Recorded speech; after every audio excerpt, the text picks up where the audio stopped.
काली नजर। माँ, माँ। अरे क्या माँ माँ कर रहा है? बकरी का बच्चा है क्या? अरे माँ, मजाक छोड़ो। मुझे फाइनली वो मेन चौराहे वाली दुकान मिल गई है। अब देखना, आपका बेटा दुगनी स्पीड से पैसा कमाएगा। ओफो, ये क्या? मेरी ऑनलाइन मेकअप क्लास चल रही है। इतनी जोर से क्यों बोल रहे हो आप दोनों? अरे मेरी धर्म पत्नी जी, मेकअप क्लास बाद में करना। वो चौराहे वाली दुकान मिल गई है हमको। अरे वाह! रुको, मैं अपनी माँ को फोन लगाकर बता देती हूँ। अरे मैं भी अपने रिश्तेदारों को बता देती हूँ। कितनी खुशी की बात है। हाँ हाँ, मैं भी अपने दोस्तों को बता देता हूँ। 1 हफ्ते बाद रजिस्ट्री है।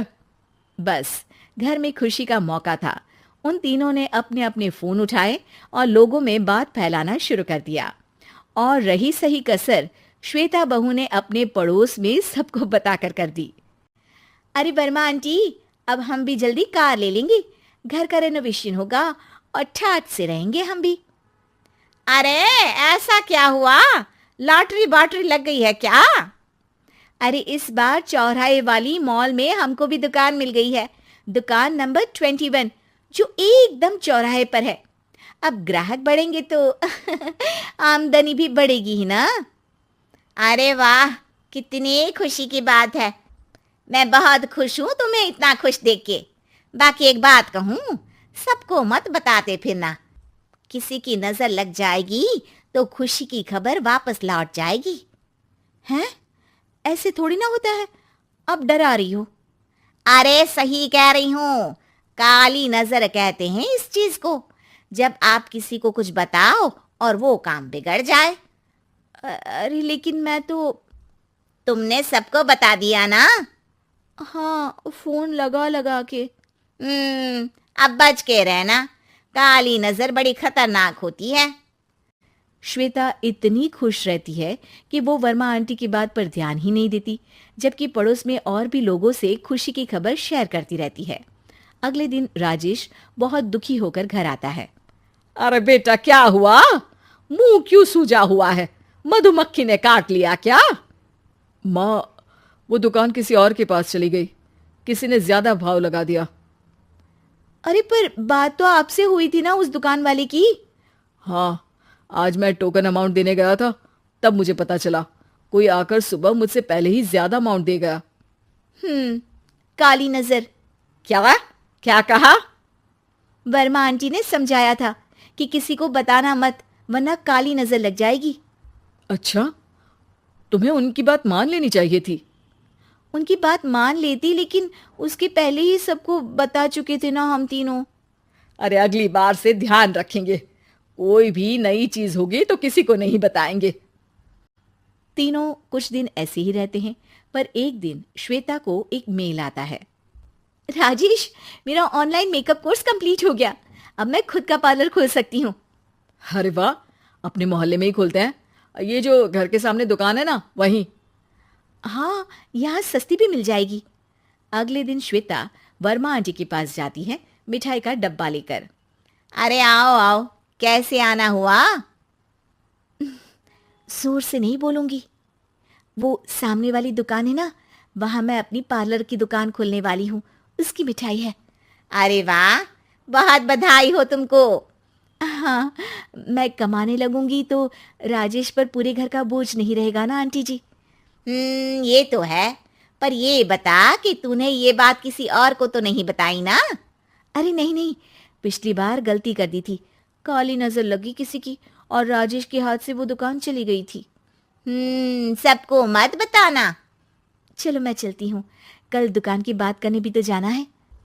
अगले दिन श्वेता दुकान के लिए मालिक से बात करने जाती है। अरे लेकिन दुकान तो हम कल रात को ही किसी को दे चुके हैं। कल ही? हाँ, कल ही। 2 दिन बाद कोई यहाँ पार्लर भी खोल लेगा। अब कहीं और दुकान देख लीजिए। अरे पर हमको भी तो पार्लर ही खोलना था। हाँ भाई, ये एक ही दुकान है, आधी आधी तो नहीं दे सकता ना मैं। राजेश और श्वेता घर पर हताश होकर आ जाते हैं। इस बार तो किसी को बताया भी नहीं था, अब किसकी काली नजर लग सकती है? सुनो, तुमने माँ को बताया था क्या? अरे कैसी बात कर रही हो? माँ की नजर थोड़ी ना लगेगी। पक्का तुमने किसी को नहीं बताया था ना? सिर्फ वर्मा आंटी को बताया था। उन्होंने ही मुझे किसी को नहीं बताने को कहा। अरे यार, तुम भी सही हो। मेरी माँ को नहीं बताने को कह रही हो, पर वर्मा आंटी को बताना तुम्हें जरूरी लगा। अरे वर्मा आंटी ने ही तो काली नजर के बारे में बताया था ना। वो हमेशा हमारा भला ही तो चाहती हैं। मेरी माँ भी हमारा भला ही चाहती है। अरे पर चिल्ला क्यों रहे हो? बात नहीं कर सकते क्या आराम से? नहीं आता वो आराम से बात करना, और करना भी नहीं चाहता हूं मैं। दुकान जाने का दुख गुस्से में बदल गया था और राजेश और श्वेता में बात बंद हो गई थी। 2 दिन बाद मोहल्ले में पार्लर का इनॉग्रेशन हुआ, जिसमें मोहल्ले के सभी लोगों को बुलाया गया, पर श्वेता, राजेश और माँ नहीं जाते। माँ, अंदर आ जाओ। क्या देख रही हो? अरे नया पार्लर देख रही हूं अपने आंगन से। देखो, माँ को दूसरे का सुख देखने में कितना मजा आ रहा है। मेरा दुख नहीं दिख रहा इन्हें। यहाँ मेरा पार्लर भी तो हो सकता था। अरे चुप रहो यार, हर बात में लड़ाई क्यों ढूंढ रही हो? राजेश और श्वेता फिर बहस करने लगते थे। तभी माँ ने दोनों को बाहर बुलाया। अरे जरा देखो तो, दुकान चलाने वाले का बोर्ड पर नाम क्या लिखा है? श्रुति वर्मा। गाड़ी निकाल बेटा, हमें कहीं जाना है। काली नजर का इलाज कराने? राजेश अपनी बाइक निकालता है। तीनों ट्रिपलिंग कर रहे हैं। माँ राजेश को उस मॉल वाली दुकान पर लेकर जाती है जहां राजेश अपनी दुकान खोलने वाला था। यही दुकान लेना चाहता था ना तू? हाँ, पर इनको भी दुखी करने लेकर आई हो क्या यहाँ पर दुकान दिखाकर? वहां काफी नहीं था? अरे श्वेता, थोड़ा सब्र रख, अभी पता चलेगा कि हम यहाँ क्यों आए हैं। बता, इस दुकान चलाने वाले का नाम क्या है? अनुपम वर्मा। कुछ समझ में आया?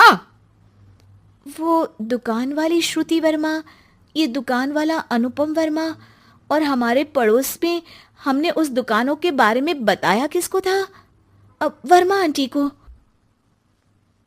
मतलब वर्मा आंटी ही हमारा काम बिगाड़ रही है? नहीं नहीं, ऐसा नहीं हो सकता। ये बस इत्तेफाक है। राजेश अपना फोन निकालता है और श्रुति वर्मा और अनुपम वर्मा के नाम फेसबुक पर सर्च करता है, जहां ये दोनों ही वर्मा आंटी के रिश्तेदार होते हैं। श्वेता को समझ में आ जाता है कि वर्मा आंटी की ही नजर काली नजर है। अब क्या करना है? कोई भी खुशी की खबर हो तो काली नजर से बचना है, यानी वर्मा आंटी से बचना है। अरे पर मुझे ये समझ में नहीं आया कि वो हमारे साथ ऐसा क्यों करेंगी। अरे बेटा, एक सीख है, दूर के आदमी को आपकी तरक्की से कम परेशानी होगी, पड़ोसी को ज्यादा।